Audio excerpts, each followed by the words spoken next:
The following is brought to you in association with and from a proud partner of the Shining Wizards Network. Entertainment here. Welcome to the BroKast, where we dive deep into the world of pro wrestling and film for keeps. Join us as we talk and explore. The BroKast is knocking at your door. Get ready to rumble, get ready to roll. Welcome to the BroKast, where we dive deep into the world of pro wrestling and film for keeps. Join us as we talk and explore. The BroKast is knocking at your door.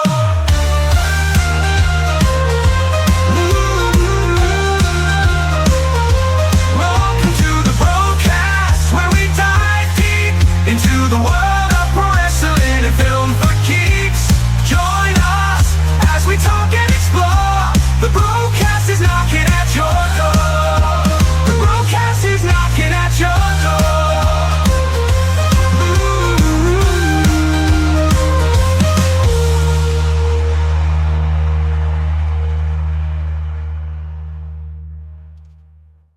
Hello again, guys, and welcome to another episode of the BroKast Podcast. My name is Thomas, and sitting with me, as always, is my brother, who's looking quite concerned and frustrated on the other end of his camera. And I'm talking about my bro, and he's your bro too. Give it up for Alan.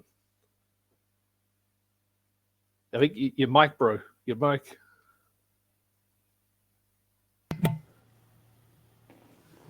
Hello? You're there. Is that working? Yes, it is.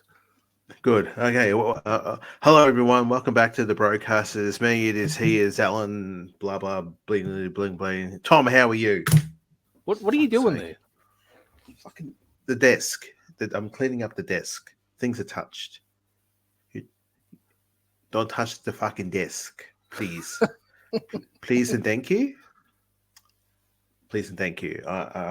Just as we're just about to hit start, I was looking around for something I really needed, and then I just realized we were recording. So thank you so much. Thank you for starting the show without telling me. Well, that's all the time, and I thought we got to get started. You're a cock. Thanks very much. Jesus Christ, mate. How dare you? Don't fucking do that. You know exactly what you're doing, okay? For F's sake. It's just getting late. It's just getting late, and I just didn't know what time you wanted to start. You got someone to be? Is there a bus you need to catch? Is there? No, just like to get a good night's sleep. You don't sleep. That's your thing. True. You're that one guy up at 2 a.m. just like, I've been for a 6-hour nap. Might get up now. Walk around the house for a bit. Might go into the fridge and look in there for half an hour with one sock on. Funny thing though is I actually sleep well with less sleep, so I don't mind staying up like that. So where's my other sock though? When you say that, it's your house, Tom. You got one sock off, and then you're also looking at the fridge and going, you've been in there for like 20 minutes, looking at the same piece of ham. That's like, oh yeah, it's still good. Might make a sandwich. 2:30 a.m. ham sandwich. It's a lot of cheese too. Yeah, you're the Homer Simpson guy, just 65 slices of American cheese. I think I'm blind. Yeah. I wonder if I those comments like that, great. I work with a lot of people near the same age as me, and we would occasionally drop a Simpson quote almost every day of working together. And then we've got a group of youngsters who were born in the year 2000. And they'll look at us and go, what are you geriatric people laughing at? And it's like, it's Simpsons. Oh, is that like Family Guy? I went, no, not like Family Guy. No, I was like American Dad. No, it was before that. Oh, like Rick and Morty. Stop, please. No, this is before Rick and Morty, American Dad, Cleveland Show, you name it, Family Guy, all those shows, because this was the infancy how it started. This little show about people in a cartoon world which was rated G for general. Some episodes you look back and go, was that? It's quite questionable. We've talked about it on this show quite a lot because it's a show that we grew up on watching. But you've also covered one episode in a film companion, in the Simpsons Christmas special from the year 1989, I believe it was, way back in the day. So yeah, it's just interesting when working with people who know the Simpsons, and we're talking like early day Simpsons. So we're talking like 97, 90, 95, 96, 97, quoting those lines from the Simpsons. Like just the other day, just today, actually, I said back away, not today, disco lady. And the person I was working with laughed with me and actually got it. But the other person we were working with also too looked at us and went, disco lady, what's that? And I couldn't have the heart. I wanted to explain. It's like, well, it's about this man who wears Claire's pants and his name is Disco Stew and he's trying to pick up on Marge. But then he realizes she has children, so he backs away, disco lady. And he's not interested. But I didn't have the heart to explain it to him. So the person who did it, I was working with, who's the same age as me, explained it. And she explained it to this person. She was like, what's that from again? And we go, I went, Simpsons. She went, like Rick and Morty. And I went, it's not. And she knew exactly what she was doing. She was baiting me in. And it pissed me off. And I was like, don't do that because it's nothing to do like Rick and Morty. I mean, it's got Rick and Morty's violent as fuck. And there's some wackiness and some real sick shit into it. But yeah, not the Simpsons, not the old days of the Simpsons. They were fun. But they were fun and they were also very dark too. Like when you think about some of the things they were dealing with Homer taking his boulder for a walk, down to the bridge, alcoholism and stuff like that, and child abuse, kind of beat up Santa's little helper. But see, I actually remember when I stopped watching. Like I remember even the season I stopped, and like part of me wants to go back on Disney and actually watch from where I stopped because I didn't watch the movie. As we know, I never watch a whole movie, but I've never actually watched the film before. And I probably haven't even seen what's even going on now. Like I've stopped like at least 20 years ago. I haven't even touched it. So I've probably got 22 seasons or something I have to go through. So I would have to agree with you on that because I think I feel the same because when Futurama appeared and just to hear that Billy West, the man who did the voice of Ren and Stimpy, was providing the voice of Fry and the professor in the show and Dr. Zoidberg, it got me excited. I was like, wow, they're bringing it. And it's made by Matt Groening and his team, but it was like, you could watch it and it was a little bit adult from The Simpsons. Some of the content they were doing in the show was like, oh, okay, there was a bit innuendo joke there and a bit of sexuality around that. And then you find it just a little bit spicy and you think, oh, this is fun. But then, to have a robot who's swearing, or no, not like ultimate swearing, but he was being a smart ass. He was using all of the Fox words. He was like, oh man, this is edgy. But it was funny, but it also had a bit of heart because almost each episode ended in a way of like sort of tugging at one's heartstrings, and you're like, what am I doing here? I'm not meant to feel. I'm meant to be watching the show and having fun, but all of a sudden I'm crying over a prehistoric dog. That's the one thing too in this house. We talk about the character of Seymour, the dog, in one of the episodes, and it's still, I have seen the episodes, that one episode maybe 150 times. Still a stab in the heart when the ending is still quite strong. But great, still a great show. Well, here's a bit of a segue. Talking about Futurama, I did notice that they were in the Fortnite item shop recently. I saw Bender, and my son once again said, can I get some V-Bucks? And I'm like, no, you're not. Have spent them. You have spent your V-Bucks that you've got, and you bought a random skin. So, no, I'm not giving you $11.95, to get Bender. Oh, no, it's a double pack, Dad. I need 2,800. I'm like, I'm not buying that. Now, you can get Fry, you get Bender, and you get Leela. Taronga Leela. So I still haven't. I look at those skins and I thought, oh, that's kind of cool. They're in the shop, but I haven't touched it. I won't buy them. mind you, I did the other day buy the Wolverine and Deadpool, both of the combined, because now I have a proper. I'm quite happy with myself now. I now have a proper Wolverine skin. I've got the 0.1 with the patch. They came with the crew pass. Yep. I still find that I was like, wow, he came with a sword, samurai sword with a patch on his eye. So, but I really originally wanted it from the Nexus series. That's right. Yeah, I remember that. And that's the one I missed out on. I got every single Marvel skin in that Nexus series except Wolverine. And it's Wasn't there a Weapon X skin a few weeks ago? Wasn't the Weapon X there? I thought. Yeah. I haven't got that one. I have no desire to get that one either. What do you think about the Wolverine Deadpool pen and ink style for this time they're doing with them? I like it. I like it. It's different. I like the mask you can get for Deadpool, and it's showing just half of the nose here. It's and again, I have the Deadpool skin when it first originally came out during the what was the season was. Someone correct me in the chat, but in the chat and also in the comments. But yeah, it was during the. I can't remember, but I remember unlocking everything in it except one thing, and that was the grey skin. Oh, the X-Force skin. Yeah, that was the one I missed out on getting. What number are you up to now with skins? Because I was having a bit of a look at my Xbox. I'm on 30. I got my 30th skin yesterday. I think my son's about 180, 181, I think.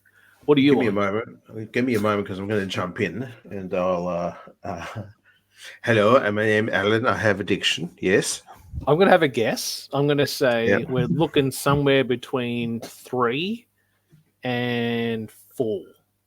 I'm guessing. I think you might be in that ballpark. Yeah, I'm going to say about 320.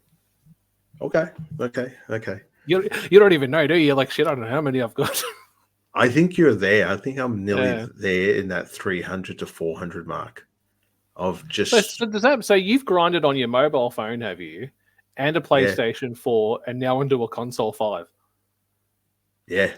So I played 3 things. Well, no, I actually 4 because I used to play it on PC as well with controller. 4 consoles. Oh wow! Yeah, this is much early days when. Sorry, here we go. All right, so let's go to locker. I've got my PlayStation remote. Yes, hello.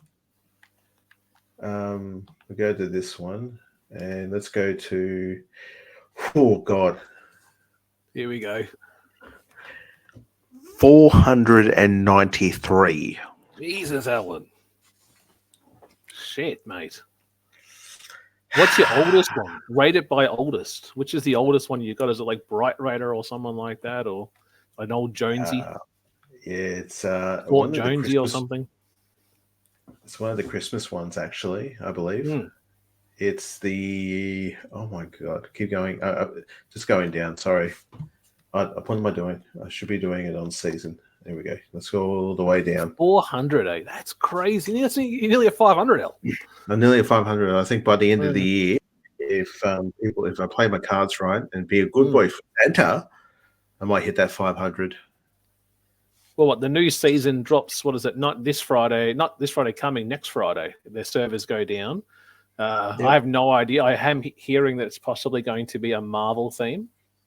We might see what happens there. So, the oldest one I've got is called the Survival Specialist, and it's all camo, black shirt with a skull on it, with a cap. But and then the one after that is the OG original Skull Trooper. Oh, you got that one with the 4 different variants of looks. The black and white one, the gold one, purple as well, I think. Yeah. Wow. Yeah, man. So you've been grinding all those 2017 years, haven't you? I have been when I played it on, like I said, PC, tablet, PlayStation 4, sorry, and PlayStation 5 now. Well, I got into it during lockdown. I remember I reached out to you because my son had heard about it. And I said, look, I think Uncle Alan plays it. Let me ask him. And you're like, bro, it's good. but maybe focus on save the world for your little fella, and then you focus on doing duos with me, or this is what squads are, this is what build is. And I'm like, okay, I'll give it a go. And I think the season that we got into was Vibin was the first one. Yes, you did. I think it had the Chrome season as well. You had Indiana Jones and people like that. But I enjoy it. I do find little hacks here and there to get XP. I'm actually 11 levels away from finishing the bonus rewards. I'm so close. I did buy my way, though. I did buy one of those packs where you get a character skin and you get 7 levels a day for a couple of days. I had to do it. I didn't think I was going to make it. Now I'm like, oh, I'm probably going to do it. I probably didn't even need to buy that dude. Nope. So, nope. Yeah. So on because you've got your Xbox account, how many do you have on that one? 30. 30. Okay. So I got the Xbox here in September of last year. And then the PlayStation 5, I think we're on 182, 181. And that's a lot of characters. And my son doesn't even play hard. He has his go-to people. And that's why I say, well, don't buy things then. Just keep... When I play on the Xbox, I have the go-to character. That's all I use is this one dude. I like that one. It's a good look and I like it. So, yeah. I have to agree. There are some skins in my locker that I will never use. Yeah. That I got through the battle pass from former seasons ago and just went, why do I have this one? And I was just talking to my son just a couple of hours ago, and there's a character called Snap in one of the way back in the early days. Well, not early days, but from a couple of years ago. And it's a skin, and it's adjustable parts, so it's like a toy. You can click the arms off, and then you can actually make it real. And he said to me, "I'd love to get that skin." I said, "Mate, if it was possible, I would give you that skin. That would be yours for life. That would be in your locker." Because, mate, I have no desire. Because you'll see me playing. Go, "Oh, Dad, why don't you play as the Snap character, the Snap skin?" I go, "Hey, no." "Well, Dad," I'm like, "Dude, it's an ugly skin. I'm sorry, man. I grind. I grind it as much as I could, but I have no desire to play as it." Yeah. So, and then again, that one's I know that because that has like a toothbrush head and like an octopus tentacle arm and stuff like that. Because Jack uses that one every so often. But I think there's so many customizable different versions. Like you'll never get the same one because if you change this arm to that arm, that leg to that leg, and it's interesting. But I can see where it's probably not something that you would be that keen into. I know that you like your Ariana Grande and those type of characters. So Billie Eilish, yes, I do. Yes, I'm no a bunny grown-ass hopping. man. Easy now. Calm your farm. There is no need to get all horned up on Fortnite. Okay, we got to keep this kid friendly. Keep it family friendly, brother. Well, shout out to the what's his name? The fellow from AEW that I love. The Tony Khan. The Tony Khan of Fortnite. Nick A30. Hey. What, you don't see the similarities or the douchebagginess of them? Well, I know we got Shane McMahon's interested in doing some deals, so we'll take it from there. Bald McMahon. Old boy's lost his hair. Did you notice the photo? Yeah. He's bald. You're not too far from him, but, be careful. I've still got, it's not that bad. Got a lot of length here at the back, so. Just trying to do the Paul Heyman and hold on for dear life. We've talked about that. If I got to the Paul Heyman stage, I'm cutting it off. I'm not there yet. I've still got quite a bit to go, so. Not a receding hairline, not at all. Just get a black texture and just kind of straighten up the line, and then got that. Just have the store box military style. Hello. Do the beard as well, so it's all shaped in. So I serve my country. The newest trend I saw was people tattooing their hair, like actually using tattoo into it. I know people do eyebrows, but people are doing tattoo of the actual hair now. Yeah, we've got someone in our family that who's done the old eyebrows as well too. Mm. Yeah, I hear where you're coming from. I have no desire to. Just do your whole hair, do your eyebrow, do your beard, everything just all tattooed up and swollen. Just how's it look, Al? You like it? Ah. Rock up one show, you just look like the Catwoman from who got all those botched facelifts. Remember back in the day, her lips looked like a puckered asshole. Poor thing. Yeah. Well, I'm not saying poor thing. She put it on herself. She's the one that, I'll do it. I want to live forever. Well, that's what the world's coming to, man. Like people are just not looking like themselves anymore. It's just there's too many choices out there with things, too much money. I'm looking forward to when AI takes over, and then we can retire from this show, and the AI characters can do our job. Yeah, the AI would just take your voices from any other recording that we've done, and they will make a show like that. So, I mean, hell, we've got an AI theme song. Theme song. That too, right? Yeah, both. Yeah.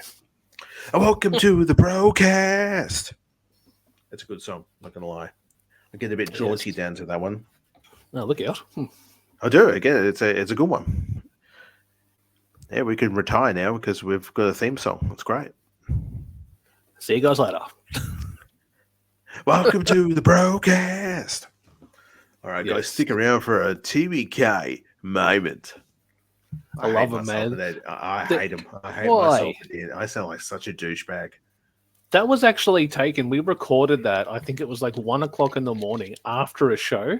I said, "Hey, bro, can I just get you to say this line and I'll use it for our audio clips?" And you're like, "What do I have to say?" I said, "Just say, thanks, guys, for checking out the show. Here's a TBK moment." You did it a few times, but that's the one I've got. I've got another one where you're swearing, and I thought, do I use that or do I just keep it to the one we've got? So I think I've already sworn enough on this show altogether. It's a naughty show. Rated E for explicit. Oh, look out. X-Men? I don't know. No, I'm talking about E. Oh, E. Oh, okay. We said X. All right. No. It's YouTube, man. Talking about X-Men, did you see Wolverine Deadpool yet? No, I haven't yet. Have you? Yes. Okay. Yeah. Hoping to see it sometime this weekend if I get a chance. Yeah. You'll love it. I saw it last Wednesday, the day it came out. And for the days leading up to it, I had to block out on Twitter hashtag Deadpool, hashtag Wolverine, hashtag Deadpool Wolverine, hashtag post-credit, all these words. And it worked. Mm-hmm. I got through to Wednesday without even saying not one thing. Loved it. Great show. I think you'll enjoy yourself. You're a fan of it, and I think you'll love it. So, yes, I am a fan of both characters, of Wolverine and Deadpool. Just finding a moment to go and see it is on Struggle Street. I just wish there was a streaming service that there was availability instead of waiting 6 months down the line where you can actually, it's at the cinemas, or we put it on the streaming service for an extra fee and you can watch it from home. Just trying to find a moment, but I'm hoping to see it very soon. Nice. No, I think you'll like it. It does. It does celebrate 20th Century Fox and what they've done, and also what could come ahead. But as a fan of Deadpool, as you said too, I liked the first one. Not really into Cable and Deadpool. Didn't really like that one when I compare the two. But Hugh Jackman represents us proud again and just rocks it out and plays the character for the 15th time or something. And just probably this is the best version that he's ever done. So excellent, very cool. Well, again, we've been watching the X-Men movies for for the past 20 odd years. Yeah. When the very first X-Men movie hit, and I think we even were in high school and we went and saw it with the boys. Not too far from our place, and it's just remarkable that man can, and he can do other stuff too. It's not just superhero movies. He could do musicals, he can do stage plays, he can do serious roles, he can do comedy roles. He's a man of different hats. He can do incredibly well, and the best thing, he's Australian. And he's still jacked for his age group too. So that's maybe one day you and I can get there like him, maybe. So keep going, Tom. You keep doing that grind of 2 o'clock in the morning looking for a ham sandwich. You'll get there one day. That's another one. Oh, another one. Where's my sock? As I'm sleeping. Hello. Hello, babe. How are you? Oh, Brecky's here. Tom, stop. It's 2 a.m. The children need the bread for breakfast in the morning. Let them go cheese without. everywhere. There's cheese everywhere. Dad, why is there cheese on the PlayStation controller? Fortnite. Oh. Okay, thanks, Dad. Oh, shit. All right. Well, after 24 minutes, I think it's time to kind of get Way to too what long. we're here for, guys. This is episode 190 of the BroKast Podcast. It's our TBK SummerSlam special. As you know, for this year, we've actually done the big, I would say, 4 so far. We did Royal Rumble, WrestleMania, Money in the Bank, and here we are at SummerSlam. We still have Survivor Series to go in November, but this will be a special watch-along and also a prediction show. So, Alan, what match will we be watching for our SummerSlam special here tonight? Well, tonight, guys, for your viewing pleasure, we are going way back to 2023. You thought we were going back to the 80s? No. You thought we were going back to the 90s? No. We're going back to last year. 2023 SummerSlam. Undisputed WWE Championship. Jey Uso v. Roman Reigns. On YouTube. We're watching this on the YouTube. We're watching this on the WWE YouTube on their actual page. So, yeah. No, it should be good. Before we actually hit play, guys, we want to give a shout out to not one, but 2 great wrestling podcasts. Check these guys out. What's up, everybody? I am the hardest part of the ring, the host of the Apron Bump podcast. And I know what you're thinking. Ugh. Another wrestling podcast? How many times can I listen to fans beat up on WWE and AEW? Tell me who needs a push, who doesn't need a push, who brings Vince's coffee these days? Enough! I'm just as sick of it as you are, and that's why I created the Apron Bump. The Apron Bump is about the journey. It's about nostalgia. It's about discovering new forms of wrestling to really tickle your pickle as a wrestling fan. It's about making wrestling fun again. The podcast brings you reviews of wrestling events all over the world, tying together over 6 different promotions spanning 4 different decades. And everything is chronologically in a timeline to really allow myself and all you listeners to live through these eras while having a good time doing it. Whether it's WWF, WWE, WCW, ECW. We even cover the golden eras of Ring of Honor, Progress, TNA, and more promotions in the future as well. New episodes every Wednesday, or as some may say, Bump Day. Yeah? Go to apronbump.com or go to your favorite podcast platform or YouTube and subscribe today for the most diverse, fan-friendly wrestling podcast in the world. I'm Hard. Hey, it's Chris from Markin, the only online listening experience in the world. Join myself, Dave, and social media influencer Brandon as we release a weekly podcast that covers the world of professional wrestling. Be sure to subscribe to our podcast on all major podcasting applications. Follow us on Twitter at Markin Out and watch all of our great videos at youtube.com/markinout11.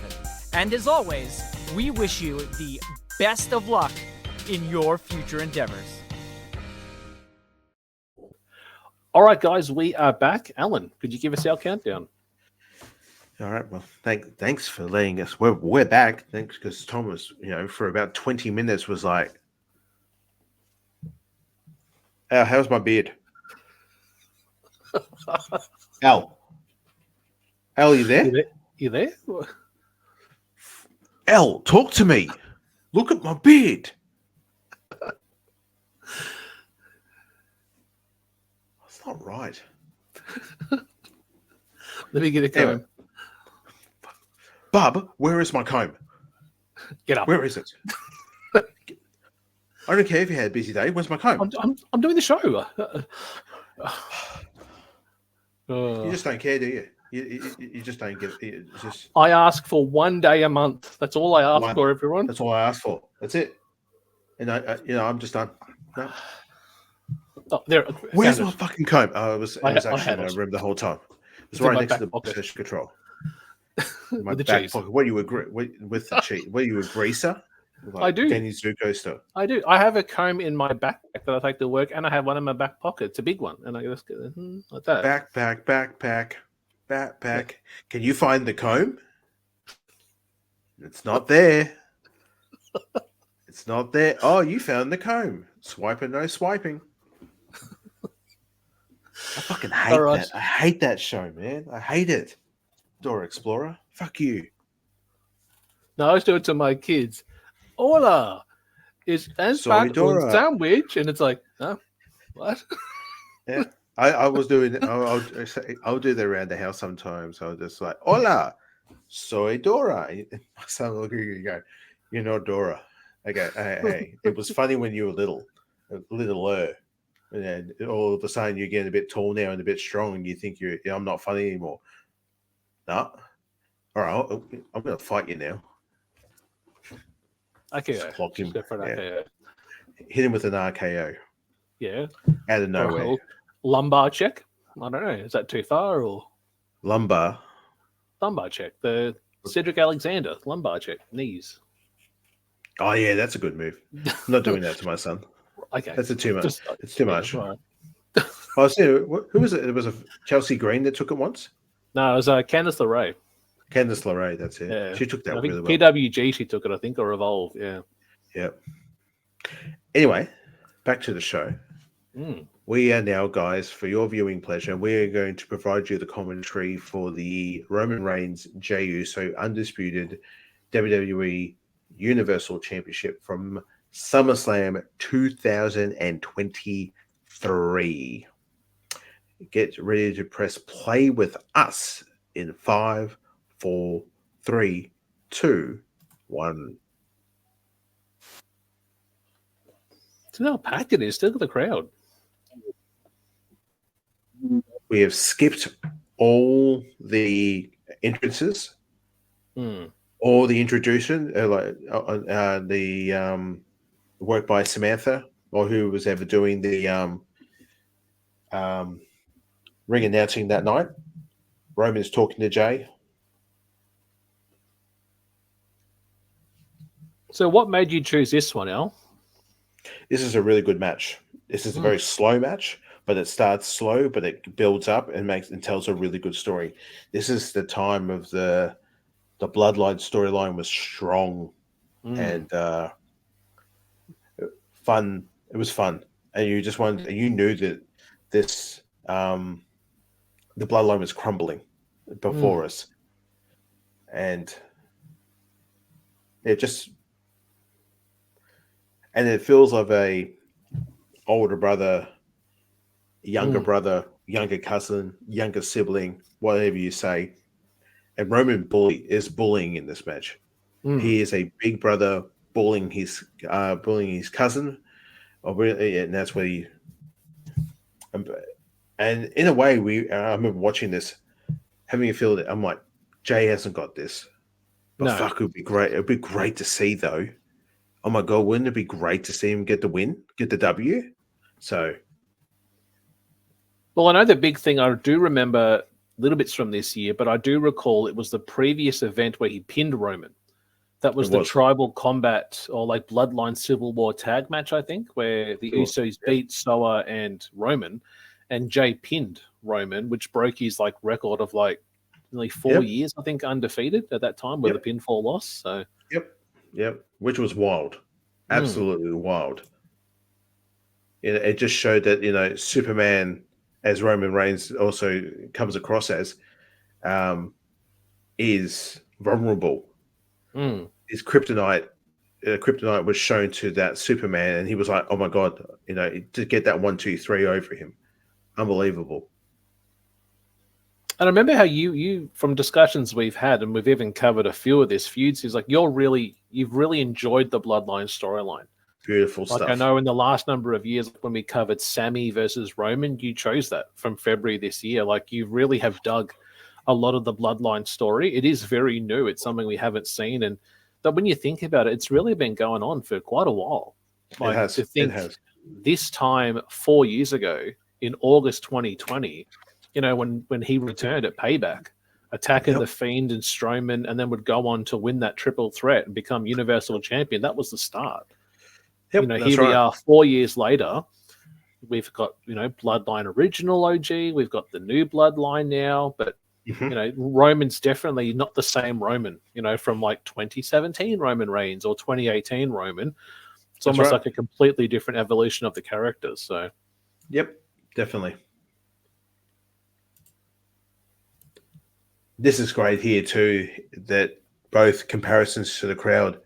Roman sucks. Let's go, Roman. Roman sucks. And you can tell that it's pissing him off. Because, again, this is a man who's... This character of Roman Reigns is playing. His head is bigger than anything. This is a man who does not think his shit stinks. He thinks it's probably the best thing to be graced on this God's green earth. He's not... he's a very self-absorbed man. And that's the thing too, like when you compare, like when Roman goes against like a Brock Lesnar, it's power versus him. Like he's going to be at a disadvantage because he's not as big. This is different type of powerful because it's family. So he would know Roman more than what Brock would, because he has more the history, more of the knowledge of it all. So we're kind of used to Brock and Roman fighting big guy, and here we are with a smaller guy. It gets to really play on Roman having that chance to look powerful, look stronger, and just, be that methodical, slow burn that he's doing. So, it's little stuff, even like that, stepping on the back of his head. The looks on his face. This smug son of a bitch, look at him. You just want to thump him. And it's fantastic. And we were just talking, guys, like when we, on that break there, like I actually don't recall the first time these guys faced off. I thought this was one of the first times. And then I'm like, oh, wait a minute. There was that match back in COVID when they had a Hell in the Cell, which I don't even remember that year of this even happening. But I think that was one of the time where I think it was the other Uso brother threw the towel in, didn't he? And stopped the match when they had it. Yeah. And then at the end of the show, the Tongan, the Wild Samoan, came out and presented Roman with the lei around the wall, and said, "No, you have this now. You are now. We see you." Now this is pretty cool. This is a shout back there to The Rock, which is the 3 shots, the spin on the right hand. Here we go. What's this? Oh, that's pretty cool. That is cool. Little early tease there for eventual Rock coming back. So, yep, super kick to the gut. Oh, nice. So, I see a lot of the flack that I know. Like I've seen some stuff on social media. Again, you can get lost in that world, but some people think that it's too many super kicks is what Jay's doing. It's just super kick after super kick, and I can see it. Again, I'm a fan of the Young Bucks guys, and they super kick every couple of seconds. Okay, I'll let them have that. Know. Hey. Yeah, they know how to super kick and get rid of their viewers because, That's a good one there. Jesus, L. Zing. It's true. They even said it on their TV show, didn't they, a couple of weeks ago? We're the reason why, people are... I forgot what it was, but it was more like... how they spoke on that interview. I know they're being heels. I know they're bad boys. Oh, look out. But again, their viewership is... Yes, people seem to say that they reckon that CM Punk is purposely stirring the pot by going to the hard camera side during Raw and stuff like that and showing an audience. Because when they tape Dynamite and Rampage, they usually don't have fans on that side. And I don't know if that's by choice, guys. It could be. I hope. But there's no one on the hard cam side. So, I love it. I absolutely love it. It's very cruel. But I love it. With that said, did you watch Blood and Guts at all or anything like that? Any views you have on Blood and Guts? Or kind of don't like Perry. But there was no need for that stiff chair shot. Oh, yeah. From Briscoe, yeah. And I know that was all protected, but I didn't like what followed afterwards because so much negativity came from the fickle wrestling fans out there Hmm. who went, I hope he has CT. That's a grown-ass boy. You're saying that too. Yeah. There's no need for that. There's no need for that. I don't care what side you're on. Again, not a big fan of AEW, and especially the little garbage mud wrestling that they do sometimes. Hmm. But there was no need to have that extremely stiff chair shot, then have fickle wrestling fans to go, I hope he gets brain damage. I hope he does a Chris Benoit. I saw someone say that. Right. I was like, yo, pull that in, son. Oh, I was just being edgy. I was being funny. No, mate. There's no need for that. No, it's just silly. Staple was a staple gun or some sort. I saw that there was multiple staple guns to Swerve Strickland. There was the ending got a bit of a mistake there where Darby couldn't light or pretend to get the lighter together when they tipped the fuel on Perry to set up saying, I will burn him if you don't give me the title match. And then one of the Bucks then quit the match, which is the rules of a blood and guts. It's a verbal submission, which gave them the win for Team AEW, and Darby gets the title match at All In London. Oh, okay. So he's challenging. Okay. Yeah, Jack Perry's the TNT champ, so we're going to get Darby and Jack Perry at All In. Okay, makes sense. Cool, great. Won't be watching, but okay. Well, it's on a Monday. I remember once getting a couple of DMs shortly after you and I put out a prediction post once for one of the AEW shows. I think it was like a Full Gear, and I had the column my picks, and on your column was I don't care. I had so many DMs from people saying we love that tweet. Like just the fact that Alan's like, I don't care for anyone to win or lose the match. I'm not watching, so don't care. Yeah, it's true. Because again, it's on a Sunday over in the States, which is a Monday morning for me. Monday mornings I'm busy. Monday morning I'm at my job. I'm working. I haven't got time to watch it. I love that the WWE are now doing shows on Saturday nights, which is meaning I'm getting up at 8:30 in the morning to watch wrestling in the morning with my son. I feel like it's the old days of 6:05, watching some NWA or WCW action. It's great. I get so confused with the weekends because I'm like, oh, it's okay, so SmackDown is on the Saturday, and I'm like, what, isn't the show Saturday? And I'm like, oh no, SmackDown's Saturday, which is their Friday, our Saturday, isn't it? And I'm like, I don't know. When's my episode going out? And I'm like trying to work out days to put stuff out, and I'm like, I don't even know what day it is. Yeah, that was the one thing I had to remember. I had to remind you when we recorded our last show. I said to you, I was like, that's on tomorrow. What? No, you mean Monday? No, I said no, Sunday. But Friday SmackDown's SmackDown was just on. What? Yeah. Al. I said, get to work. I'm going to bed. Good night. Peace. Put it out soon, though. Okay. Don't fuck it up this time. I want video, not just audio. Okay, Al. Sorry. I would imagine that sometimes when you get that message, it's like, where's the video? Yeah. Everything just tenses. You're like, it did. What are you talking about? It did. Yeah. Yeah. Sorry, guys. That was the See No Evil episode. It just didn't sound right, and I had to do a lot of audio editing to just get that correct. The video and audio didn't match our voices, and I'm like, okay, I'll just have to edit it. It was mainly all him. It was too. Yeah. You're the one that was walking over there with a shitty ass mic back then. No, my mic wasn't plugged. I had my mute button on, so it was picking up my audio from my tablet, but not from my microphone. So, yeah. Look at Paul Heyman smiling in the back there. All of a sudden, about maybe 7. Yeah, about 7 minutes ago, Paul Heyman was like, he loves you. He's your family. You need to be together. Come back home. Because he was getting the table out. Now he's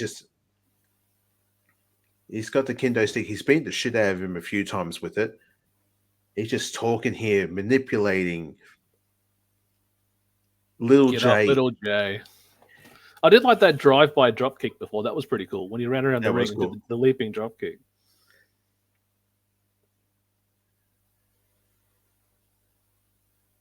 Oh, shit. Watch out.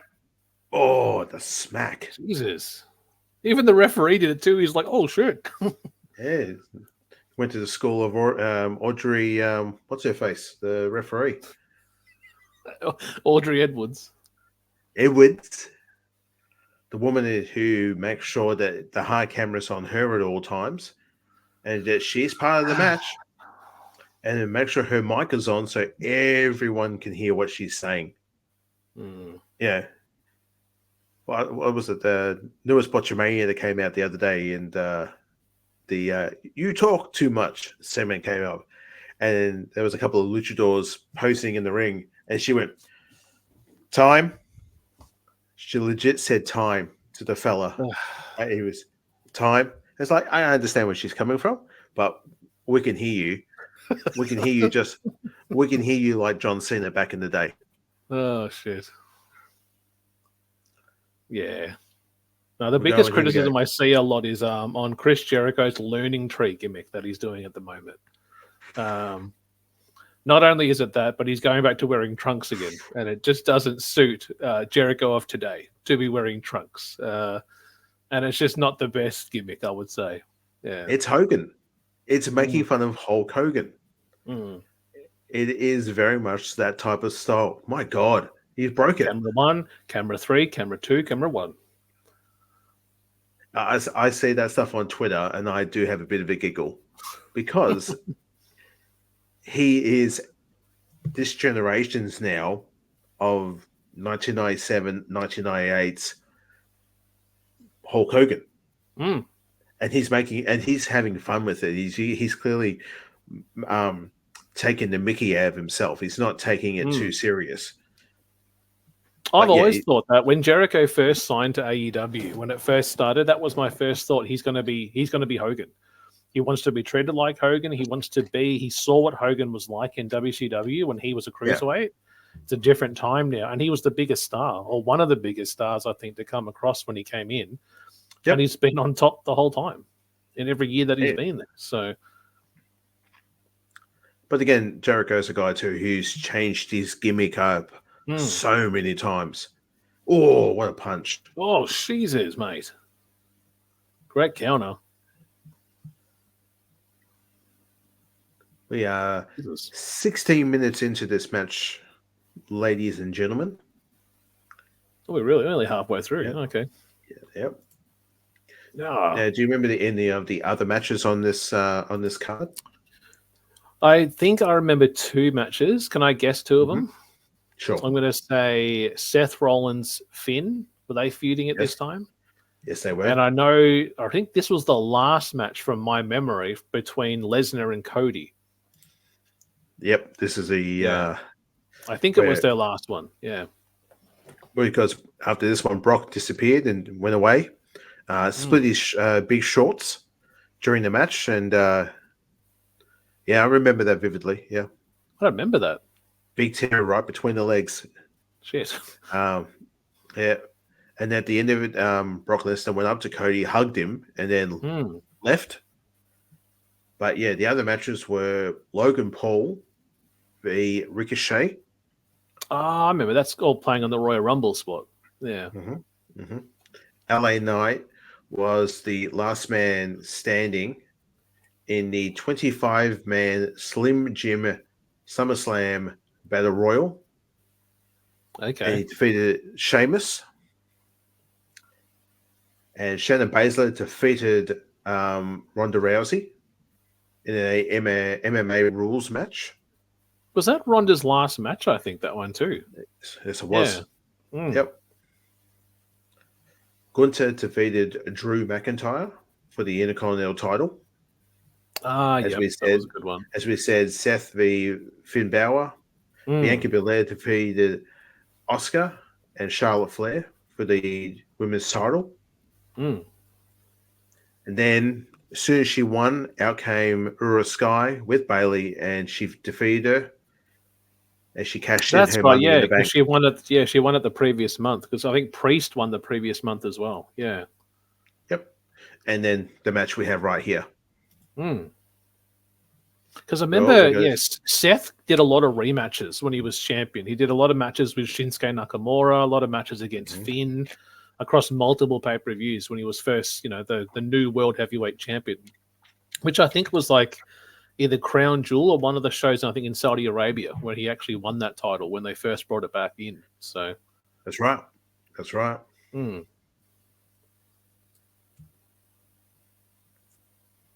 Again, Paul Heyman pleading with him. Oh, gee, that's a good one. That's a good chair shot there. it is. Look at him begging him, please. Please stop. I wonder when he'll be back. Will he make an appearance at the upcoming SummerSlam in a couple of days, or will he come Good back question. at the Survivor Series? I think if he were to come back, it would be to introduce Roman Reigns. Of course. It would be like a spot where he walks out to no music, excuse me, has the mic, and then we'll introduce Roman to walk out for a spot. Jeez. Yeah. 3 chairs. Some 5 ECW chairs. action here. Here we go. What, Terry Funk, Cactus Jack, please stop Yep. throwing chairs. Please stop throwing chairs. Let's all get in the ring and then the ring break. So, WrestlePalooza. Ain't it grand? it's also similar to that spot with Dean Ambrose, Brock Lesnar, when he gave him a German suplex, multiple suplexes on the steel chairs at WrestleMania. Yep. He loves you. You grew up together. Is Paul Heyman in And tears? there's even another brother as well that's still not there yet, as well in the Uso family. Yeah. Yep. That one's He's actually working taken on more of the I think it's the son of actually who was it? I think it's the son of Umaga that actually does the spike on the independent scene too. He's also rumored to potentially come in as well. He's very, very good as well. This looks nasty. So looking at that Roman's crowd very cool. there, I'm going to Yes. reckon this is probably what WrestleMania size. What 50,000? Yeah. Yeah. And there's actually people behind the hard camera too. God damn it! Do you see him, Tom? Look. Wow, that's 1, something 2, new. 3, 4, 5, 6. That's called fans, Tom. That's called having a fellowship Hey. and not every week doing mud wrestling. I'm crazy to think what Impact Wrestling's getting like $2,000, $3,000, $4,000, like people coming out to their shows now too. That's because Crazy. you just got to believe in Joe Henry. Ugh, don't start. Oh, you don't like fun, do you? I shit. forget that you don't like fun. That's a great. Give me more blood and guts and less Joe Henry singing guitar on NXT. So Give me Joe Henry all the day. Give me Joe Henry all day. no thanks. Yeah. Beautiful. Lovely stuff. He's a good wrestler. Just I don't like that thing. It's just a weird gimmick. But again, blood and guts. That's all. I'm not watching it, so no. No thanks. That table is still out there too, mind you. Roman telling the settled crowd. He's telling them all to be quiet. It's fantastic. Green shirt really getting into it. That looks so packed. That's like is this at Ford Field? What's it say on the location there where this was at? Let's have a look, eh? Another Because table. thinking of the size of these big arenas now makes you think when this, I think it's next year or the year after, they're going 2 nights with their SummerSlams, I think. Yeah. This is at Ford Field. You are correct. Yes. Yeah. Enormous. Yeah, I think it's SummerSlam. Is it 25 or SummerSlam 2026 where it's 2 nights? I know Triple H did a promo recently saying that, they're extending it. Same with the WrestleMania. So,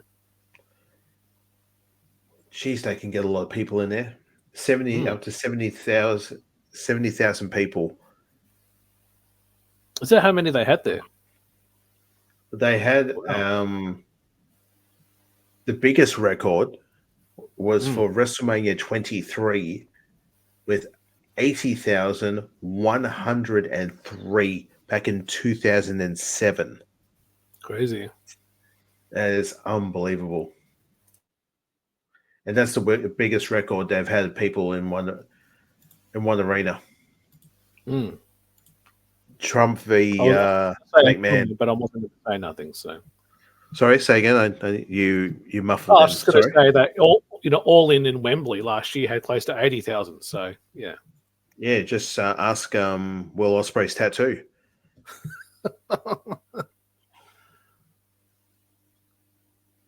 Beautiful. Oh, beautiful. Look at Paulie, foot on the stairs. Paul Heyman there again. 5 minutes ago, he was screaming, "He's your family! Don't do this!" Just proud as punch. No. He's the king of reactions. Like, if you could just have a camera just on him, just his reactions. Like when they have the camera in the Elimination Chamber pod, just your reactions on Heyman throughout the match. It would just be great. Another great person that had that back in the days when we were watching is Bobby the Brain. Shit. Oh, Samoan drop. Wow.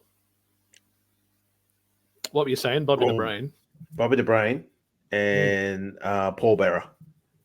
There were two gentlemen like that that showed a lot of characteristics on their face, and you could actually feel, like, oh man, you feel for that. Yeah, when you think about that now, you would constantly hear Paul Bearer. Like when Kane would be wrestling or Taker, Come you would on, hear Kane. him outside the ring. Yeah. Undertaker, no. I miss Percy Pringle. He was great. He was good value.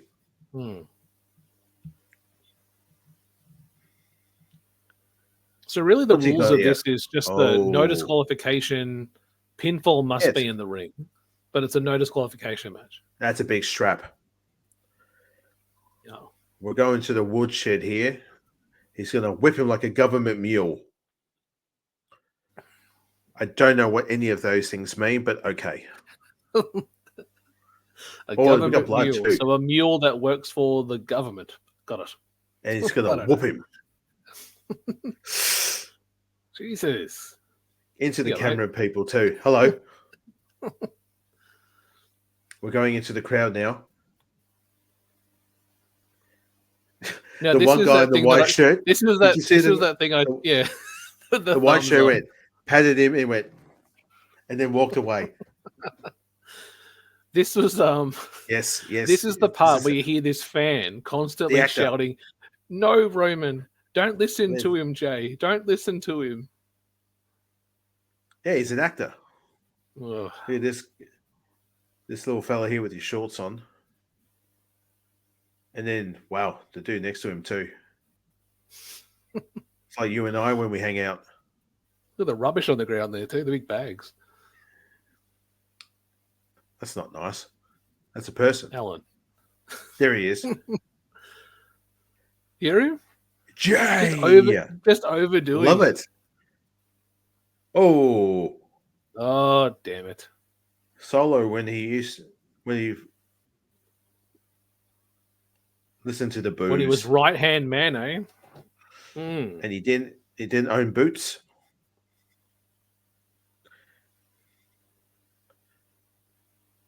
Look, he's a good character. I do, like it's a good character. I think even in this match, I remember they do tease this, like they tease the potential turn because there's a spot that occurs towards the end. Mm-hmm. But I think, I remember when I first heard about the idea, like, oh yeah, Solo is going to be put into a feud with Cody Rhodes. And I'm like, really? Like, and I think I was looking more that he was going through so many losses and then suddenly, boom, there's a big change. And I thought to think about another guy that was similar to that was Jinder Mahal. not making them similar, but Jinder was kind of doing nothing. Next minute goes to SmackDown and then takes on Randy Orton. And then literally wins the WWE Championship at Backlash to the shock of the fans. Yep. But again, so anything can change. I like where he is now in the spot that he's in. We will be doing a prediction show, guys, after this matchup. But what's your views on Solo at the moment? Love it. I was waiting for it to hit sooner or later. I didn't know it was going to be that fast with, say, Roman leaving and having some time off, and then progressively over time. I thought that Jimmy was going to be that type of person. It was like, because he had that cockiness about him. He was trying to be like his big older cousin. But then to hear him go, no, I've taken over now. Especially with Roman's last match at WrestleMania a couple of months ago. And for him to be in the ring with Roman going, get up, finish this, finish. And then hearing Roman, I know. And then suddenly, they're both down. Solo standing up. Out comes John Cena. And that's still that moment in my life of that last, I think it's like in the span of 5 minutes of wrestling, is just nuts. It's fantastic. Another Sambu Slam. Yeah, so Cena, Rock, Taker, Cody with the Crossroads. Yeah, it's pretty crazy. Seth as well too. You can't forget Seth coming out, because again, it showed in the story that he was in the old garb of the Shield, and he looked at him, you son of a bitch, I hate you. And he chose a chair shot to someone else, which took him out of the focus, and then he lost his own title. It's wrestling at its best. And that's going to be like when I leave this big blue planet, wherever I go next, and they'll be firing synapses. I'll probably go back to that moment. And again, I remember watching it with my boy, and he was like, Dad, is that John Cena? I went, yes, it is. It was so cool. It was a very cool. Oh, God. Uh-oh. Even the referees reacts.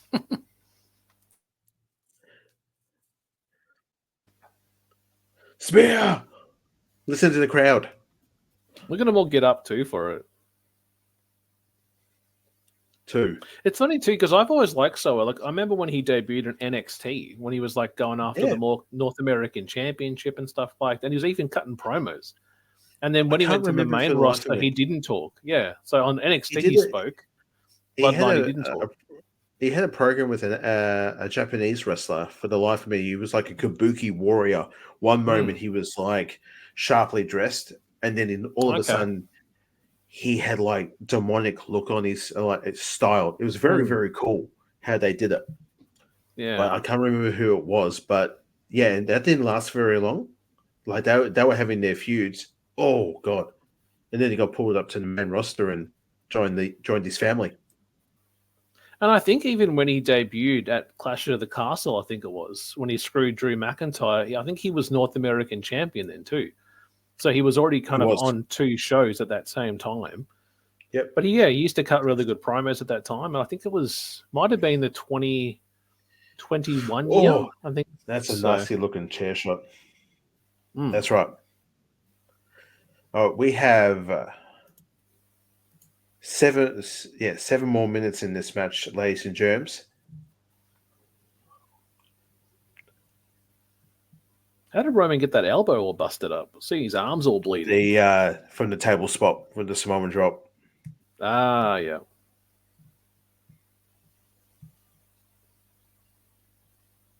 There's his boy right there. Do you see him?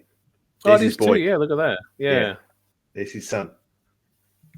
There was that. I remember the one when the Usos faced off at WrestleMania, and I think it was Jimmy shouts out to his daughter to get off her phone because she's sitting in the front row on her phone. He's like, "Get off your phone!" Like he's in the corner, like, "Get off your phone." Yeah, I love that. I recently saw that online too. That was very funny. Here we go. You speared me.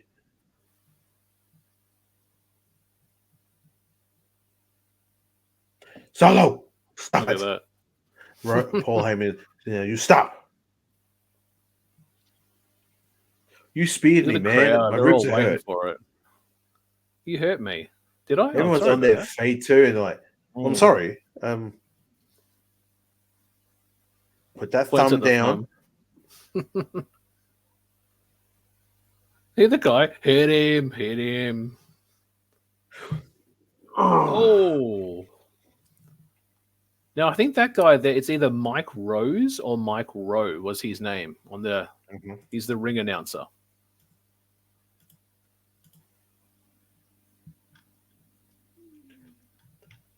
Jesus.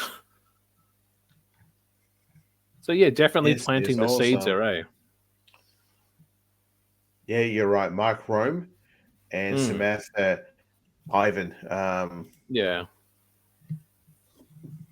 Best follow on the Instagram. Not gonna lie, and I'm not talking about Mark. Mike. Is it Mike? Is it Mike Rowe or something? Yeah. It's something. Yep. Another Sambu Slam. No. You should get yourself one of those choreographed suits over there, Al. I'm not that smooth. Oh wow. Airtime. The airtime on that.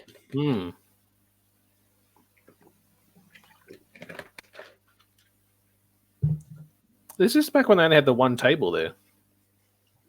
Yeah. Yeah, there's They no other occasionally table. do. They occasionally do.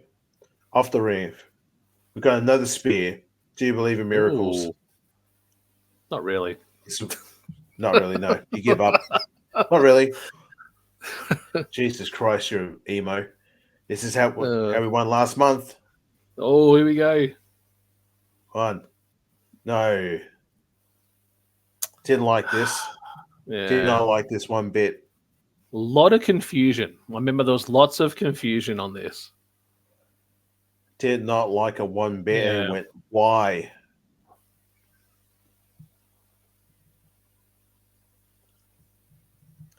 You can understand where he was coming from. Like, I didn't want this to happen. I wanted us to be a family. But again, a month ago, we fought together in the tribal rules match. But it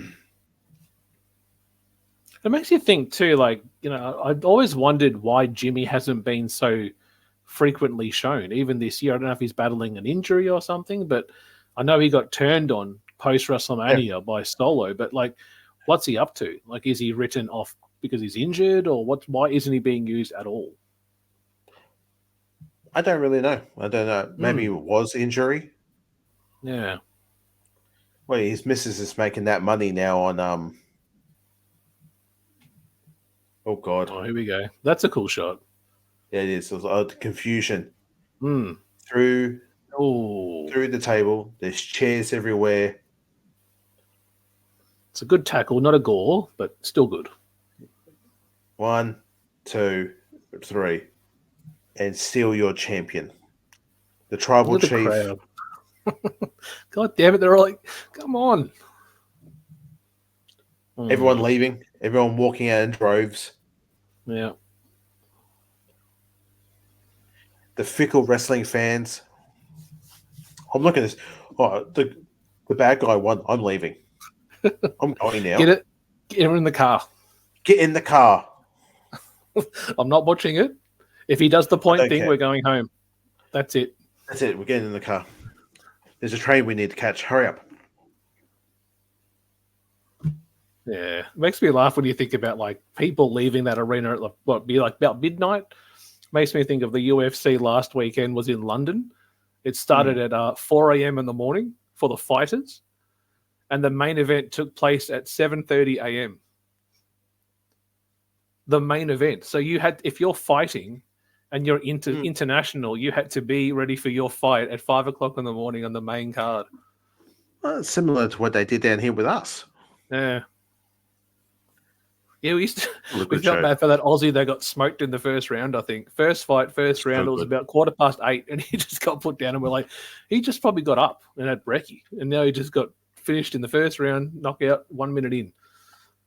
But I think, yeah, our show was done by 12, but in the UK, it was done at 7:30. So you would have got to the arena at probably 1:15, 2:00 in the morning for the pre-show and prelims. Not gonna lie, actually sounds like an all right morning to spend. I mean, could be sleeping, or well, I'll be there with I my missed ham and this cheese song. roll. So yeah, one sock on for one weird reason.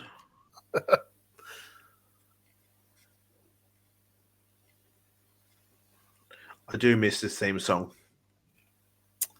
well, it could be returning this very weekend. Who knows? So yeah.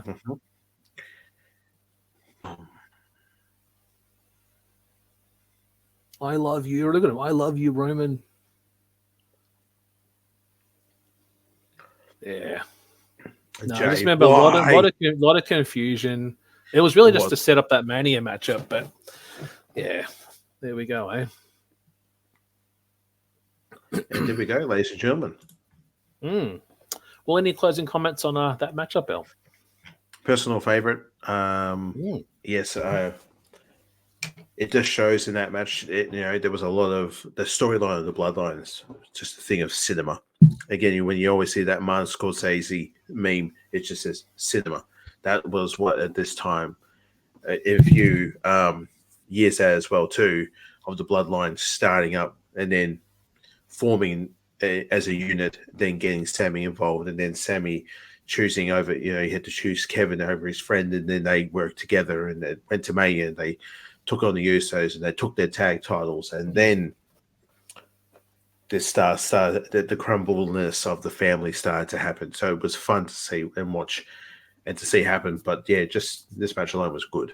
It was you in a way you wanted Jey to win, but you knew in your heart of hearts it's like not just yet, not yet. I don't think that's on his playing cards in this calendar year or the next calendar year. Maybe sometime soon. But yeah, good match. That's probably the thing too. Like if you thought through two different reasons, like if they were going to pull the pin, it could have been that matchup, even if it was just a short title reign for him to have it. But then once he didn't win, you're like, who else is there now? Like, because we were kind of already had seen Cody versus Roman at that year's WrestleMania. Yep. But you can tell, like even in the production of that Mania documentary, they were already talking about Cody then. Like that was going to be next year's main event. But at that time with Jey losing, you're like, who else is there?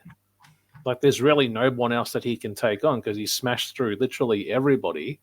And CM Punk wouldn't eventually come back to what that year's Survivor Series. So there was other names that, well, there really wasn't. You would say any other names that he could step up with. But no, great choice. He didn't make it. He wasn't at the next pay-per-view, Roman. At the Payback pay-per-view, and not at NXT No Mercy. Was he at Fastlane? I don't believe. No, he wasn't. No, he wasn't. No. But Jimmy and Solo were, and they teamed up against LA Knight and John Cena. Oh, I remember that. Yeah. In the tag team match. Was he there at the Crown Jewel? Let's have a look. Was that LA Knight versus Roman? From memory? Yes, it was. Yeah. Yep. And yeah. Well, there we go, eh? Before we go into our predictions, guys, we want to give a shout out to not one, but Two Great Wrestling Podcast. Check these guys out. Main Event Marks is a retro pro wrestling podcast hosted by two lifelong wrestling marks and walking wrestling encyclopedias, Troy and Greg. Every Wednesday, we do a breakdown and review from a fan's perspective on some of wrestling's biggest and most forgotten shows ever, along with the industry news from that time period, taking you back in history to when that event took place. Main Event Marks is available on all podcast platforms and on YouTube. Follow us on social media at @main-event_marks. What's up, everybody? I am the patron saint of podcasting, the Warden Matt Ritter, the host of the #1 wrestling podcast on Pornhub. Yes, you heard that right. And I'm here to tell you about the #1 wrestling podcast on Pornhub, the Smackin' and Raw podcast. Me and my co-host, Vince Delgado, and Miss Katie Kinsey Bebe of the She Leads Showcase do a weekly recap where we cover Raw, SmackDown, NXT, Dynamite, and Rampage. We are on Pornhub, YouTube, and every audio platform you could think of, and we are spitting what we don't like and swallowing what we do every week. We've also got guests from some of your favorite podcasts. So if you want to have fun, take your pants off, put in your headphones, pull up to your favorite listening or viewing device, relax, and just have a good time. Catch up on the week in wrestling in our own unique way. Come check us out. You guys can find me at Matt Ritter. That is at MATTRIDDER on Twitter only. There you will get Linktree/Smackin Raw. That'll get you all of the audio platforms as well as Pornhub. You guys can also check out Linktree/Creation World, and that will get you the YouTube, the merchandise, and the Pornhub, as well as other great podcasts from Creation World, which is the banner under which the Smackin Raw podcast exists. If you want to get everything in one shot, go to creationworld.com. There you'll find Super Flash Hero of Tomorrow if you're a fan of DC CW superhero stuff. If you want to check out the Smackin Raw podcast, if you want to check out our other show, Return to Wrestling, where me and my co-host Travis go back in time and he forces me to sit down and watch old WCW Nitros and pay-per-views, and I have to suffer through Hulk Hogan repeatedly. If that sounds like something that you think is fun, come check that out as well. We also have a YouTube-only show hosted by Vince called Spitter Swallow that you can find on our YouTube. We've got so much content for you. Dungeons After Dark as well. That episode 2 is coming. It is our most viewed episode on Pornhub. So if any of this sounds appealing to you, I can't wait to have you guys come follow us, listen to us, and interact with all of you. Like I said, take your pants off, pull up, get comfortable, and let's have a good time.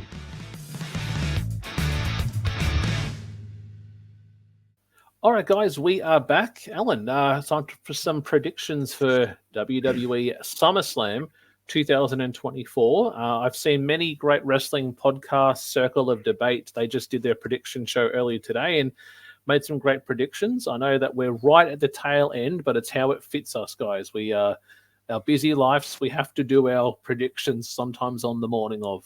So you just have to don't do anything in your mornings, listen to us, and then you can go and watch the show. But what match would you like to start with first, El?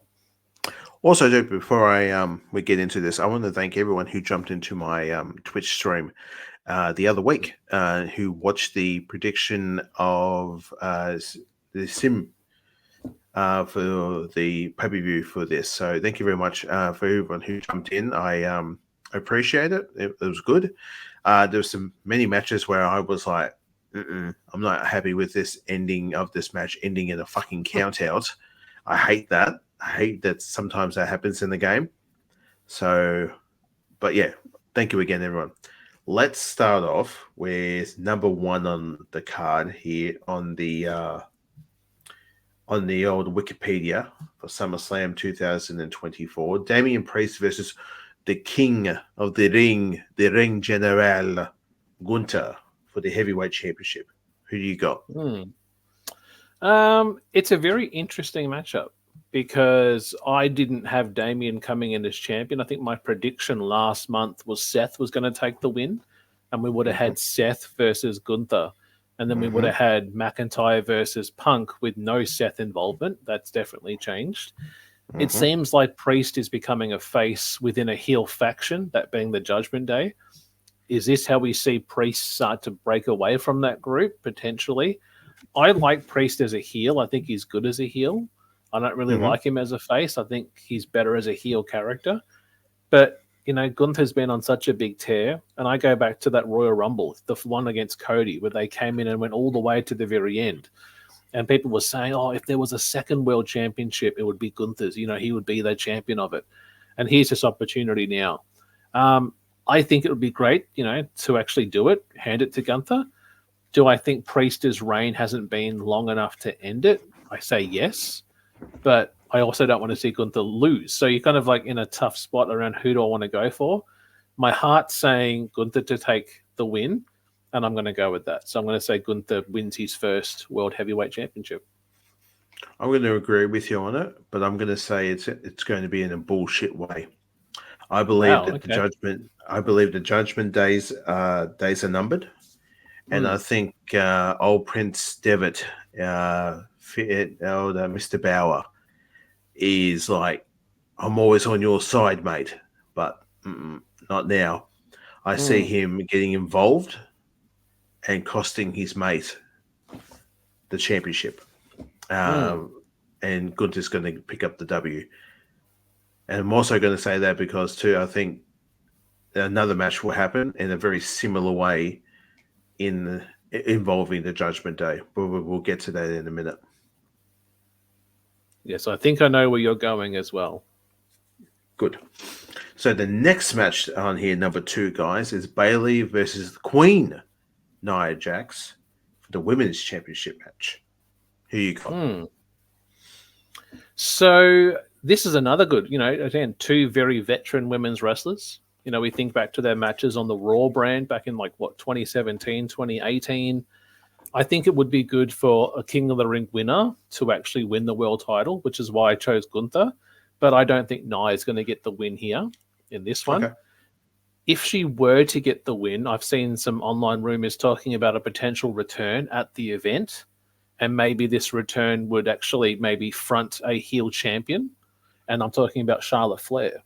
There's been some recent footage of showing her training in the ring and potentially getting ready for a return.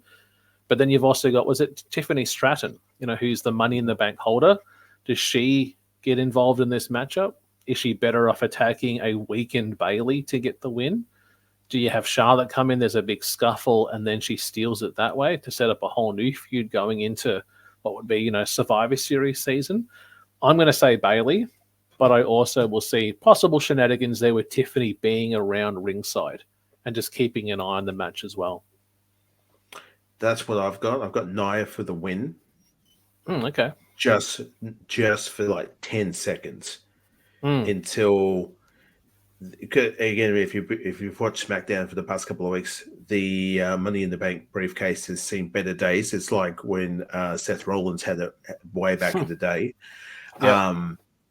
I think Tiffany's going to use that on Nia and get the 1, 2, 3. And so Nia to win, and then Tiff to win and be our world champion. Wasn't that similar to, wasn't there one year, I think, when Alexa Bliss won Money in the Bank, and I think she cashed in on Ronda or Nia in the main event at one in the Money in the Bank. So very similar spot to that as well. What do you think about Charlotte, though? You reckon a Charlotte return or too early? No, any day. Give me Charlotte. Give me bring the Queen back. I'm excited for that. I do follow her on Insta and on X, and also on Facebook. And then just seeing those training videos of her getting that leg back. But it was, it would be good to see. The crowd will hate it. The crowd will boo it. Yeah, they will absolutely do it because, again, she was a Vince McMahon sort of prodigy. She was always there. She was almost, it was like at a time where Charlotte Flair was always in the title picture. Roman Reigns was always in the title picture. And they were always shoved down our throats thanks to Vince McMahon. It's like, we need them, God damn it. They need to be part of the match. It's like, we don't want that, Joe. Shut the fuck up. I don't care what you guys think. I'm making money over here. I'm having hush money, so shut up. So, yeah. No, Coming up next, we've got Liv Morgan, who's the champion, going against our girl, Rhea Ripley from Adelaide, Australia, for the Women's World Championship. Yeah, interesting. I think I saw some things online, like people saying, if there's any match that should have a special referee, it should be this match. Instead of doing the whole Seth, Drew, and Punk, this should be Dominic as the referee. Dominic should be the referee for this match. That way he really has to choose, who he's actually going to be going for. I think there's a bit of a hint around who I think there'll be a potential partnership that'll come out of this. And I think you'll probably say the same thing too. And it goes back to a recent promo where I think Liv Morgan defaced the Judgment Day, one of their posters. And there was one head that wasn't defaced, and that was Finn. And I think they've kind of always teased a Finn-Liv thing to potentially occur. Does Dominic come out to this match? Does he try and get involved? Does Finn also get involved? And there's a spot where Finn turns on Dominic to set up probably a multi-gendered tag team matchup down the road. But I'm going to say Liv gets the win because of a distraction caused by Finn and Dominic outside the ring. Rhea tries to intervene in that. There's a distraction. Maybe they're fighting over a belt or something. It flings up and hits her. Mm-hmm. Liv picks up the scraps, 1, 2, 3, and retains her women's world title. Yeah, I see Dirty Dom being dick and betraying our girl and costing her the championship, and that little Miss Liv Morgan will still be our champion. I do want Rhea to win, but I think we're going to see a potential match in the future at Bad Blood. Again, Rhea, Liv, but you put Dirty Dom in a shark cage. Just throwing it out there to keep the boy out of there, and he doesn't do a fucking Enzo Zamore and gets all lathered up and falls out of the cage. And that was a SummerSlam, when I think about it too. That was a SummerSlam where Big Cass took on Big Show. And that was a... Big versus big. Yeah. My God. It sounds very WCW, like Hell in the Cell with the little hanging there thing, and then there's, Dominic inside the pod shouting down advice, and throwing stuff down to her so she can use it. Yeah, it's very WCW. Next is Cody Rhodes versus Solo Sikoa for the Undisputed Championship, WWE Championship. So I will say this will be the main event. This will be the one that will main event the actual show itself. I think there's enough story in to do that. I don't see Cody losing, the championship just yet. I do see him carrying the belt till the end of the year. I know that they announced Survivor Series War Games earlier today. That's the tagline again. They're doing the War Games matchup. I see him going in and championing a team as the World Heavyweight Champion or the WWE Champ. I think there will be shenanigans. The bloodline will interfere. I think Jey will also be there to support Cody. Do we get, potentially Kevin Owens gets involved, maybe a Randy Orton return as well? Do we see? I'm thinking in my head, like, where's the end game in this? And when you think about, say, the War Games matchup, will that be the bloodline versus, say, Cody, Roman, Jey, and Orton? There's your War Games matchup there. Kevin Owens, Cody Rhodes, Jey, and Randy Orton. There's 4-on-4. Do you make it 5-on-5 and have a Roman return? I'm not sure. I think a Roman return would be cool. Is it too early? Part of me wants to say yes. I would like to see Solo have a bit more of a leadership role and have this match continue between Cody and him going into Bad Blood. I wouldn't want to see Roman come back and then beat Solo at Bad Blood and that's it for him. Like, I see that being quite stopping of a storyline. So I would say Cody with the win, but in a way that Solo doesn't lose too much momentum, in a way that we can continue this story, going into another event. I have to agree with you wholeheartedly on that one. Yeah, I've got Cody for the win, but there will be some bloodline shenanigans as usual, because, again, this is how it's the formula they've been using for a while, and people claim to be sick of it, but hey, it works. But yeah, do we see the Tribal Chief returning? I don't think so. Do I want him there? I do. I want to see what's going to happen next. I don't see this match being in the main event, though. Oh, okay. No, I don't see. I think but we'll get to that in a minute. Next, we've got Logan Paul versus LA Knight for the United States Championship. So this one's been a long time coming. Like, they've been setting this feud up for quite a long time. And I think I saw a recent stat that Logan Paul, I think, is like the longest United States champion of this current time period. Yep. Like, he's had the belt for quite a long time, record breaking. I think an LA Knight title win would be great. And I'm looking at the card now and I thought, okay, after everything I've said to you, no belts have changed hands except the Gunther one. So I think this will be the second of another belt that will change hands. So I reckon LA Knight will dethrone Paul and eventually become United States champion and win his first singles belt on the main roster. As we know in NXT, he was the $1 million champion, for a short time there, feuding with Cameron Grimes. But I see LA Knight, getting that title shot. I don't know where he would go to from here next in terms of, does the feud just stop here? Where does Logan go from here as well? Because again, he is a full-time athlete. Do you do an immediate rematch, do it on a SmackDown or the next event? But I'm going to say LA Knight gets the win and, becomes new US champion. Yep, I have to agree with that one. LA Knight picking up the W. I would like to see that. Then I think Mr. Logan Paul will probably go away, learn a new hold, and then maybe at the Saudi show make an appearance and then start up something new with, say, a world champion. Again, I don't think he and Cody's time is done yet. I think I could see him making another return and going, "Oi, Cody, we're not done yet, man. I still want that. I might have lost my US title. How about I go for that world title again?" So, I got LA Knight for the W.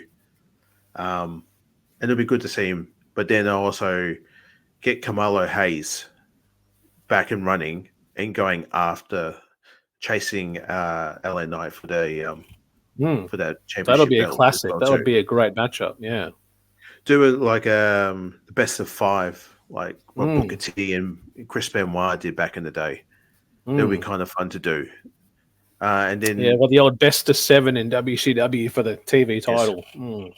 Yes. The best of 5 was Booker T and someone else back in the day on. It was they did it twice. It was Booker and Benoit US title and Booker and Benoit TV title in WCW. TV title. Yeah. All right, too easy. Excellent. So again, there's nothing wrong with reinventing the wheel, but it's also good to visit the well again and then take old ideas and use them. Yeah. Then we got for the Intercontinental Championship, Sami Zayn v. Bron Breakker, aka Goldberg with hair. Goldberg with hair. I think I predicted last episode that Braun was going to go through Sami and actually take the W. And to my surprise, he didn't. And I'm like, oh, okay, that's not what I thought would happen. And then once I saw that they announced the rematch, I'm like, here we go. This is the one. This is where he actually will end the reign. Sami's reign's been good. Like you think, he won the title, WrestleMania. Gunther's a very different wrestler to where he was then. Like he's in a world title opportunity. Could Sami be stepping up? I would love to see Gunther and Sami Zayn run it for a world title. Like get those two to face off. Give the belt here to Bron Breakker. Give me Sami Zayn versus Gunther. Not on a pay-per-view, but even on an actual Raw show. But I think, Bron Breakker wins the IC championship. And I think we will probably see something at a Survivor Series that will set up champion versus champion. And I think we'll get LA Knight versus Braun at some point, as in champ versus champ from each brand. But I just see him having a pretty lengthy reign. I'm talking like not an Ultimate Warrior, but a reign that he just will run with. And then even take it into the Royal Rumble and still be champion. But I'm going to say Breakker gets the win in pretty dominating fashion as well. Yeah, I have to agree with you. I think Braun's picking up the W over Sami. And then for Sami, because he backed up his old boy Jey a few weeks back on Raw, could they reform as a team, work together, go after Bauer, go after JD, pick up those tag straps? Be kind of fun to see. But so that'll be fun. But Bron Breakker, and then he's just going to go on a Bill Steiner Breakker run and just steamroll anybody that gets in his way. So well, here's a question though: do you think that eventually will lead to a Braun versus Gunther? Because they're on the same brand. No, I'm not saying he beats Gunther. Like when Hogan and Goldberg fought, it was champ versus champ. Yeah. But would you be interested in seeing that? I would. I can always put it on 2K24 and watch it on that way. But I don't think we're going to see it in real life, though. It's they're two villains. Bad guys don't fight bad guys. That's what Vince always used to say. God damn it, But again, things could change. It could work out. But I don't think that match happening anytime soon in this calendar year. But this is what I think is the main event too. We got Drew McIntyre v CM Punk. with Seth freaking Rollins as the referee or the referee. Who you got? Well, let's break it down in stages, hey? So stage one, should this have just been a one-on-one match?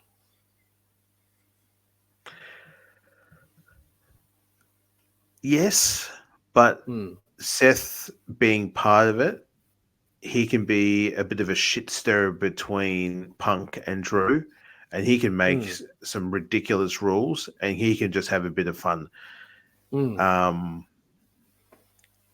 It's kind of hard. I want Punk to win this, but Drew has been on the end of a horrible losing streak and getting screwed over a lot of times by Mr. Punk.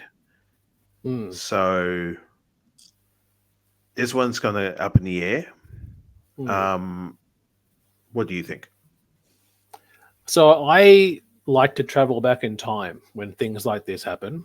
And as like people like Jim Cornette said, like a lot of storylines started somewhere and have been redone and tweaked little bits here and there. And when I see these three, I think of 1997. I think of Shawn Michaels, The Undertaker, and Bret Hart. I think of Bret Hart versus The Undertaker for the WWF Championship, and Shawn's the referee. Bret spits in his face. Shawn with a steel chair, swings at Bret, hits Taker. Bret steals the win and retains the championship. What was the next show that followed that? The inaugural In Your House, Bad Blood, Hell in the Cell main event, Shawn Michaels versus The Undertaker. What's the next event happening in our calendar year? Bad Blood. So I think whatever will come from this, there will be a Hell in the Cell main event. One idea I had, do you do a Hell in the Cell that features all three of them? Do you do a triple threat Hell in the Cell that features all these guys, not a championship, but maybe it could set up a potential contender? I know there was that storyline where I think it was Seth Rollins, if he lost to Damian Priest a few months ago, he would no longer be able to challenge for the World Heavyweight title. If Gunther picks up the win against Priest, that then is void. That no longer is the occurrence. That could set up something going towards for Survivor Series. I think it could have been a single from the start, as again, I would like to have seen Seth versus Gunther. It's a great feud, though. I would have liked probably a bit more of even a stipulation to this match. Like, I reckon it will be no DQ. I just would have liked it to have been called that or had that rule set being like even a no holds barred or something going into it where we're not knowing how Seth will play it. You know, will he even count 10 when they go outside the ring? Will he allow them to use a steel chair here or there? So it makes it appealing to see where he'll take it. But I think this will eventually to a three-way at Bad Blood, which I think Punk will win to give him that. But I'm going to say Drew picks up the win in this match here. Same way that Bret pinned The Undertaker at SummerSlam 97. I like that we've, like I just said before, sort of rehashing storylines and then using shit that was used in the past to use today. And to make the comparison of a Shawn Michaels, Bret Hart, and The Undertaker is a very cool way of putting it, because it's like, it's very true. Those three men, the similarities are very there. So, and again, with Punk being, I would definitely say the Bret Hart, very boisterous, very angry. The flamboyantness of Shawn Michaels is definitely where Seth's at now with this storyline, with this character he's developing. And then you got this big, brooding, angry man in Drew McIntyre, but he also has the long hair and the look of The Undertaker way back in the day, where The Undertaker was very demonic and very sort of like the dead man. Those two, all guys have that sort of similarity to what we saw way back in the day. So it's very cool. But yeah, I, as a fan of Punk, which is interesting to hear on this podcast, where 2 years ago I was, not shooting his praises very much. I'd like to see Punk. Just really quickly, you used to refer to him as Old Man Punk, was what you used to call him. So, a bit rich coming from a legitimate 40-year-old over here who's never wrestled a day in his life. So, Well done, young L. Well done, young L. You piece of shit. So once you see the errors of your way, you figure shit out. So yeah, I like to see Phil get the win. Awesome. So what did you say? You reckon that's the main event? Or are you going to say yes. Breaker versus Zayn as the main event? Don't be silly. Don't be silly. A 60-minute classic. Hey, both of those guys could do it. Those dudes. They could, but they won't give them that type of TV time. No way. No. That's good. So how do you think you get to the ending? What's the ending then? Is it you that fast bracelet? forward? Will that bracelet will that be taunted? Will that be something that how will like I was thinking of an idea like he holds up the bracelet to Punk, Punk goes for a shot on him, but then hits Seth accidentally. And then Seth will respond back to him like you hit me, I then hit you. Because I love how they did it with Brett and Sean, when he spat on him and then he did the chair shot. How could they recreate that in a modern stance?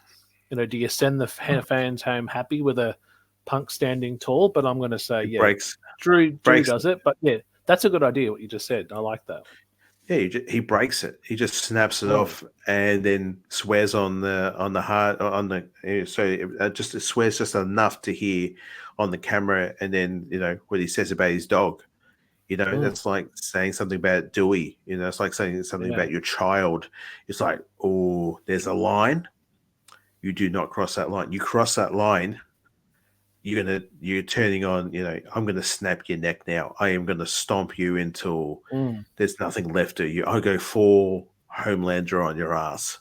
And that's how things end. So but then that could be the snapping point for Punk, where he does do that, and then Drew, the shithead that he can be, just gets out of the way, and then Seth is like, motherfucker, you touched me. I'm the referee.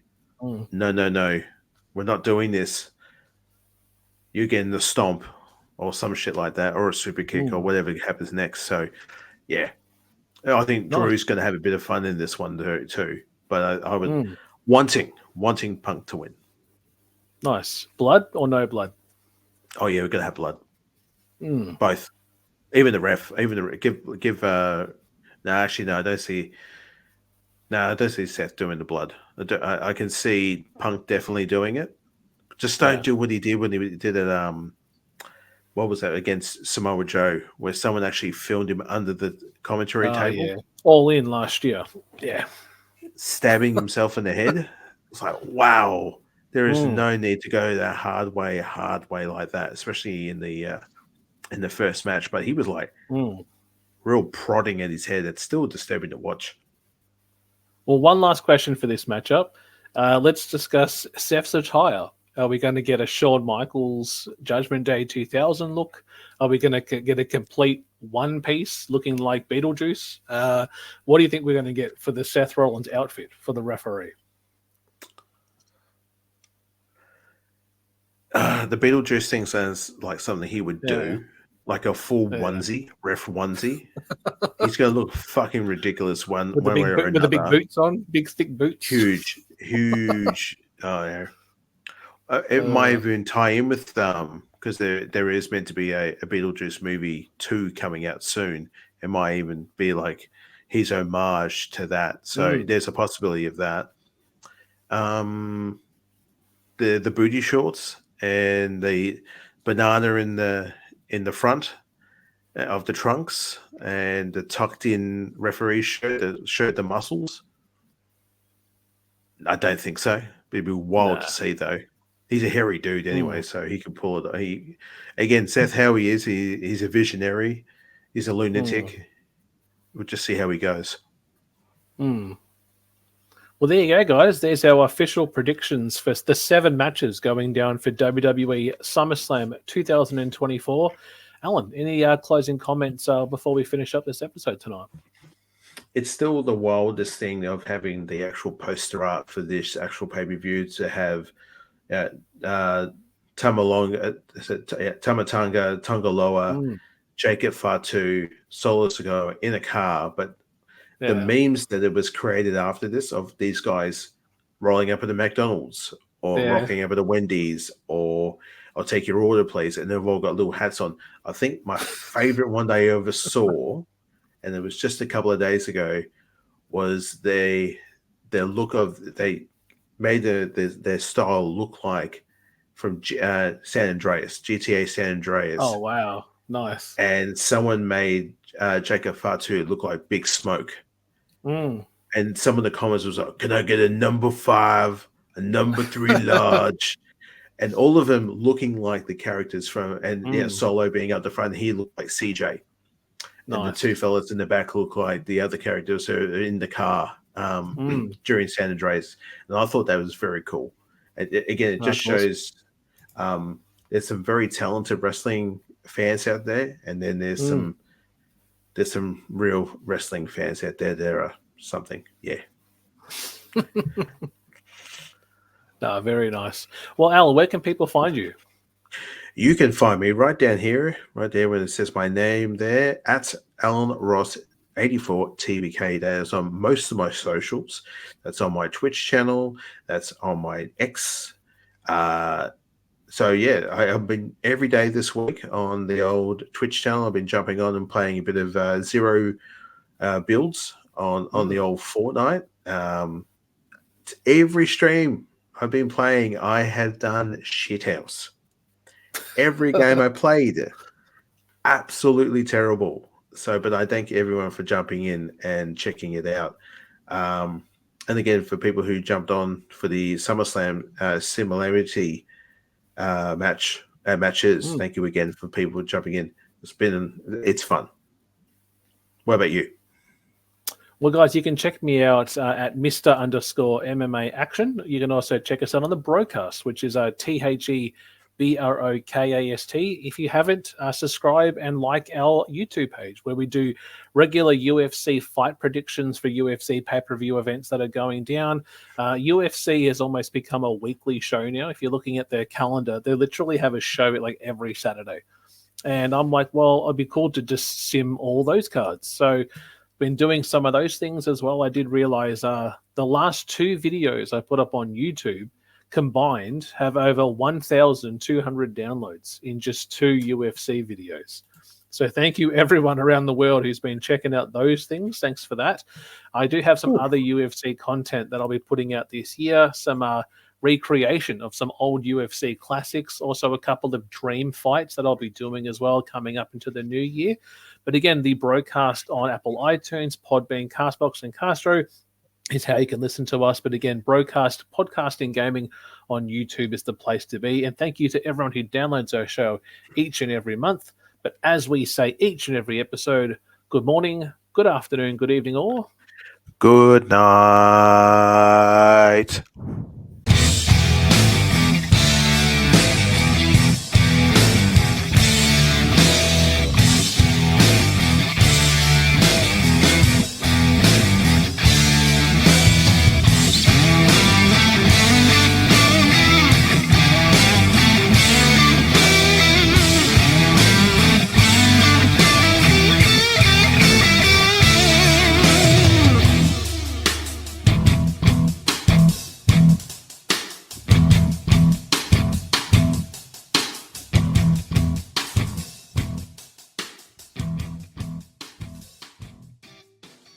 Yeah, guys, thanks for sticking around. Now we're going to go back and listen to a classic TBK moment. Dolph Ziggler and Drew McIntyre defend the Raw Tag Team Championship against 2/3 of the Shield, the Intercontinental Champion Seth Rollins, and the Lunatic Fringe Dean Ambrose. Yeah, Dolph Ziggler and my man, my pretty man. Yeah, had the Drew McIntyre. I don't know what that noise was. Like the ball coming, like the... Oh, don't! A ball, is the it? Bead. You know, the beads? Why is it... What do you watch? What the fuck is wrong with you? I don't ask beads. Do you know what I mean, Al? This is the House of the Lord. And this is the House of the Lord. Royals! You got me, Queen Bee?